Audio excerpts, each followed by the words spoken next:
Salut tout le monde, bienvenue à la séance d'information des championnats canadiens. J'ai décidé de refaire une vidéo pour qu'il soit un petit peu plus petit, plus short un peu. Je trouvais que 31 minutes de vidéo, ça allait être un peu long. Fait que je vais essayer de vous éviter ça. Je vais vous en dire le plus rapidement possible en plus short de temps. Fait qu'on va commencer tout de suite. 3 points importants aujourd'hui qu'on va parler. Oui, on va parler des championnats canadiens, mais le deuxième point, je vais commencer à parler des championnats du monde parce que ça approche quand même très rapidement. Parce qu'en troisième point, eh bien, en 2026, c'est les Jeux olympiques de la jeunesse.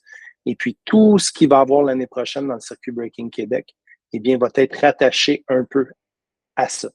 Ça veut dire que le championnat canadien va commencer à nous montrer un peu c'est qui l'élite canadienne qui est dans notre top 3, en fait. Et puis, en septembre, eh bien, c'est les premiers championnats du monde. Et puis, c'est un moment hyper important. Fait qu'on va parler de tout ça aujourd'hui. On va commencer directement. Je vais partager mon écran.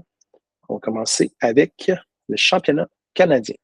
Vous allez voir, c'est un peu comme les championnats régionaux. On essaie le plus possible d'utiliser la plateforme N8. Je pense que tout le monde commence à être habitué de s'en servir. C'est vraiment une belle plateforme. On y présente toutes les informations qui sont dessus. D'ailleurs, je vais faire un update sur la page sur le website de Breaking Québec. Vous voyez ici le timeline. Vous allez avoir tout l'horaire au complet. Fait qu'on parle ici, l'événement, c'est sur 3 jours. On a le 12 qui est la première journée, le 12, 13, 14. Première journée plus du côté, il y a un workshop qui a lieu, puis l'accréditation est le 12. Commençons directement avec l'horaire, ça va être plus facile. Fait que, n'oubliez pas, cette année, c'est à Mississauga, en Ontario. L'année prochaine, ça risque d'être dans le bout d'Edmonton, quelque chose comme ça. Fait que je pense que ça vaut la peine d'y aller cette année parce que l'année prochaine, ça va être un peu plus loin. Ça va revenir ensuite dans notre coin. So, l'accréditation est le vendredi. C'est important à savoir que l'accréditation se fait entre 5h et 10h au City Hall. De toute façon, l'information est sur N8. Fait que je vais mettre un lien sur le site Internet. Ce lien-là, vous allez cliquer dessus, puis ça va vous amener directement sur cette page-là. Vous allez pouvoir tout suivre les informations. Fait que c'est ça. Fait que moi, je vous conseille entre 5 et 10, c'est l'accréditation. C'est quoi l'accréditation? C'est venir chercher sa passe juste pour dire comme quoi qu'on est là, qu'on est sur place. Oui, il va falloir vous inscrire directement sur la plateforme N8. Ceux qui l'ont déjà fait, vous l'avez tous fait, en fait. Si vous allez voir, il y a des icônes qui vont apparaître dans ce coin-là ici quand vous allez aller dessus, puis si vous allez inscrire votre enfant de 6, 9 ans, 10, 13 ans ou 14, 17 ans. Là, j'en vois déjà qui me posent la question, est-ce que si mon fils, là maintenant, on est dans les championnats, on est après les championnats, il y a eu 14 ans, puis il n'est plus dans 10, 13 ans, vous vous inscrivez dans la même catégorie d'âge que vous avez faite au début de 2023. C'est cela, en fait, qu'on veut savoir. En septembre 2023, quand il a commencé, il était dans quelle catégorie toute l'année? On veut terminer cette année-là. C'est ça qu'on fait. Fait que je vous conseille, moi, vendredi le 12, à 18h, il y a un atelier avec Laos. D'aller faire un tour, c'est gratuit. Pour toute personne qui compétitionne, qui s'inscrit dans la compétition, eh bien, ils ont le workshop gratuit. Puis le workshop se fait sur le stage directement des championnats. Laissez-moi juste vous montrer à quoi ça va ressembler le festival Jackalope. Parce que c'est un gros festival, ça va être vraiment le fun. Vous voyez sur la scène principale, c'est là que ça va se passer, les jeux, en fait. Tout ce qui est les athlètes, ça, c'est notre scène à nous autres, là. Et on a le U ici pour le skateboard, on a différentes plateformes. Puis là, ça va plus loin, ça s'en va un peu vers la droite, vous ne le voyez pas, là, mais il y a d'autres choses qui se passent là. Fait que ça va être vraiment le fun, ça va être vraiment cool. Fait que vous autres, en fait, vous allez vous asseoir ici, sur le gazon, pour regarder les championnats. Je vous conseille de peut-être emmener une petite chaise pliante, quelque chose comme ça, si vous descendez en auto et non en avion. Ça peut être un bon moment de vous asseoir et de prendre ça relax. Fait que je continue avec l'horaire. Juste un moment. Et voilà. OK, N8. Bon, OK. Ça. Fait que je vous conseille, vendredi, atelier avec la hausse. Quand on a terminé, allez au City Hall, à 7 heures environ, allez vous inscrire pour faire l'accréditation, aller chercher vos passes. Puis le lendemain, c'est quelque chose de nouveau qu'on essaye. On n'a pas fait ça à Breaking Québec encore, mais ça va venir parce que on l'essaye pour voir qu'est-ce que ça a de l'air. Eh bien, le lendemain, vous venez directement à la compétition si vous avez reçu votre accréditation la veille. Ça veut dire que les présélections jeunesse commencent à partir de 11 heures précises. Alors, je vous dirais, si vous êtes inscrit la journée d'avant, vous avez eu l'accréditation, 10h30, soyez sur le spot, amenez votre enfant, puis il va pouvoir venir se réchauffer sur la scène à ce moment-là. C'est pas comme Breaking Québec, ça veut dire que nous autres, on est vraiment précis sur chacune des heures. Fait que tout ce qui est 6, 9 ans, 10, 13 ans, 14, 17 sont demandés d'être là pour les présélections à 11 heures. Les présélections se terminent et on commence directement avec le top 16 ensuite à partir de 13 heures. Fait qu'il y a 2 heures de présélection. Si, admettons, la présélection est terminée pour votre enfant, simplement revenir pour le top 16 ensuite. Mais ça, on en rediscutera en temps et lieu. Fait qu'on voit, top 16, 13h, 14h45, c'est les demi-finales. Puis les finales sont à 15h15. Ça veut dire qu'à les alentours d'à peu près 16h, ça devrait être terminé pour le côté jeunesse. Comme je vous dis, c'est un gros week-end. Fait que je vous conseille de venir voir les autres battles qui vont avoir lieu durant la compétition, puis de vous promener partout, surtout dans le festival, parce que ça va être vraiment le fun. C'est l'élite, en fait, qui va savoir couronner les champions canadiens niveau élite. Ça se fait à partir, la présélection est à partir de 16h30 et ça devrait se terminer vers les alentours de 20h environ. Ça, c'est pour toute la journée de samedi. Dimanche, c'est une autre journée de compétition qui commence. Juste avant de continuer sur le dimanche, je vais juste vous montrer. Dans la zone de N8, vous allez voir qu'il y a tous les détails de toute façon de l'événement. Vous allez pouvoir le feuilleter puis regarder tout ce qu'il y a lieu. Comme vous allez voir ici, je vous ai dit vendredi pour vous inscrire, pour faire l'accréditation, mais on a ouvert quand même une petite marge le samedi. Si, admettons, vous arrivez le samedi matin, faites-vous-en pas, mais vous irez au City Hall vous inscrire pour l'accréditation de 9h à 10h30. Mais n'oubliez pas que ça va être important. Il va falloir premièrement vous inscrire sur la plateforme avant. L'accréditation, c'est sur place, c'est un genre de check-in, en fait, que vous allez faire. Tout ce qui est pour l'élite, c'est entre 9h et 15h. Et là, vous allez voir aussi les DJ, les juges, tout le monde qui a rapport un peu avec ce fameux samedi-là. Ça nous amène à la 3e journée. J'ai oublié de vous en parler. Inscription. Le prix des inscriptions, c'est 25 $. Ça veut dire que sur le site, encore de N8, il va y avoir une zone ticket. La zone ticket, quand vous allez cliquer dessus, vous allez pouvoir payer directement. Ça va coûter 25 $ pour inscrire votre enfant pour la compétition. Là, je sais qu'il y en a quelques-uns qui s'avaient inscrit, qui avaient remporté les championnats. Les championnats, le coût n'est pas payé pour la compétition. Il va falloir payer le frais d'inscription pareil, mais votre enfant va passer les qualifications, va danser dans les qualifications, va recevoir une note, mais il va passer directement dans le top 16. Fait que pour tous les gagnants du 6-9 ans, du 10-13 ans et puis du 14-17 du championnat Breaking Québec, eh bien, vous êtes une place assurée dans le top 16 ou le top 8. Ça va dépendre s'il y a assez de personnes pour faire un top 16. Il ne faut pas oublier que c'est des championnats canadiens, fait que c'est juste l'élite qui descend. Fait que la compétition, elle est un peu plus petite à ce moment-là. Mais le calibre est plus gros, par contre. Alors, je continue. Jour 3. Je pense que ça vaut la peine que vous restez pendant les 3 jours. Ça va être vraiment intéressant. Et il va y avoir à 11h le matin un autre atelier. C'est un atelier gratuit encore avec Wicket qui vient des États-Unis, qui fait partie d'un groupe qui s'appelle Footwork Fanatics.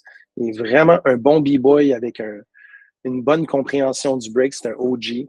À 13h15, il y a un 7 to Smoke qui va avoir lieu. Tout le monde est invité à participer, les prelims. Les qualifications pour les 7 to Smoke. L'échauffement sur scène se fait à 13h15. Ça veut dire que l'inscription va se faire vers les alentours de 13h aussi sur place.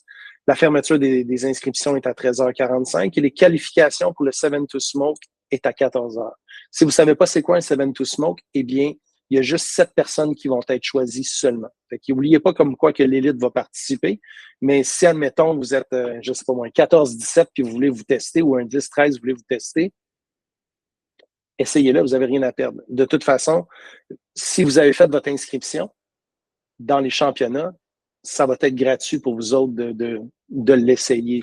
Parce que votre frais d'inscription comprend les workshops et puis le 7 to Smoke si vous décidez de l'essayer. Alors, la manière que ça fonctionne, le 7 to Smoke, c'est que 7 participants, et puis il y en a une personne qui participe contre un autre, et quand il gagne son round, admettons c'est celle-là qui gagne son round, lui, il part en arrière il a perdu, il s'en va en arrière de la foule, en arrière de sa ligne, en fait. Et là, il y a le deuxième revient, et le deuxième battle, la même personne qui avait gagné. Et là, si le gars qui a gagné, il a encore gagné, eh bien là, l'autre gars s'en va en arrière de la ligne et ainsi de suite jusqu'à temps qu'il perde. Puis là, il ramasse des points. Celui-là qui a de 7 à 8, 9 points, eh bien, gagne de suite, eh bien, c'est le champion du 7 to Smoke. Alors, c'est hyper compétitif. Ça dure à peu près 1 heure seulement, mais c'est très intéressant. Il y a une grosse compétition fermée aussi qui va être sur place, qui est les championnats UBL, qui est un Bonnie and Clyde, un gars et une fille ensemble qui battle. On va avoir d'ailleurs du Québec, on va avoir B-Boy Mass qui va participer. C'est vraiment l'élite canadienne de Team Canada qui vont participer, puis des invités des États-Unis aussi qui vont être sur place. Fait que ça va directement en demi-finale, puis c'est 5 rounds qui sont proposés à ce moment-là aux personnes qui participent. Puis ça, c'est comme je dis, c'est fermé. Fait que c'est ce qui met fin au championnat en tant que tel. Si vous avez des questions par rapport à ça, écrivez-moi. Puis, il n'y a pas une question qui est mauvaise ou l'autre. De toute façon, la séance d'information, je vais en refaire un autre, sûrement la semaine avant les championnats pour répondre encore à plus de questions. Là, vous allez avoir le temps d'avoir feuilleté puis d'avoir regardé N8 puis tout ça. Fait que je vais pouvoir être en mesure de plus répondre aux questions immédiates. Niveau hôtel, regardez autour laissez-moi vous donner le nom de l'endroit où ce qu'on va être. L'accréditation est au City Hall, mais juste à côté de là, c'est là que ça se passe, en fait, la compétition. Mais la compétition se fait au Celebration Square. Le Celebration Square, c'est dans le même quadrilatère que le City Hall. C'est là qu'il va se passer la compétition pendant tout le week-end. Le festival Jackalope est gratuit aussi, fait que c'est pour toute la famille.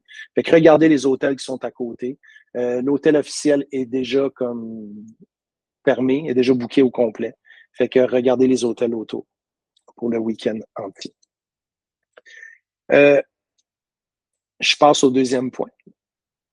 Deuxième point que je vais vous parler aujourd'hui, ça va être les championnats mondiaux. Les championnats mondiaux, bon, qu'est-ce que c'est ça?